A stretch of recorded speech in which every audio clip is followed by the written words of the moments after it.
নমস্কার, আমার নাম গৌরব দাস। কবি ভবানী প্রসাদ মজুমদারের লেখা আলোর দিশারি স্বামী বিবেকানন্দ। তুমি বলেছিলে, জীবে প্রেম করে যেই জন, সেই জন সেবিছে ঈশ্বর। কাউকে বলনি তোরা নিচু জাত, যা যা দূরে যা, ইস সর। তুমি বলেছিলে, অজ্ঞ মুচি ম্যাথন তোমার রক্ত, তোমার ভাই। তাই আজি বিপদের সবাই তোমার প্রেমের স্পর্শ পাই।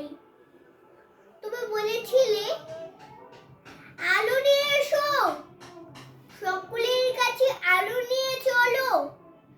আলোর দিশারি বলো, আজও কেন তোমার দু চোখ দেখে ছলো ছলো।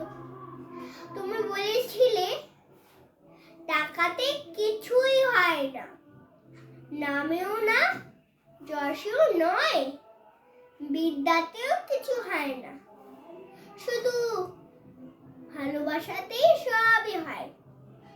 তুমি বলেছিলে, সত্যের জয় হবেই হবে, আজ হোক কিংবা কাল হোক। সত্য, ধর্ম, পবিত্রতা অবিনশ্বর, তার আলো ঠিক পাবেই লোক। তুমি বলেছিলে, তোমরা সবাই পড়েছ, মাতৃদেব ভব পিতৃদেব ভব। আমি বলি, দরিদ্র দেব ভব, মূর্খ দেব ভব। এদেরকেই দেবতা মেনে ধন্য ভাবো। নমস্কার।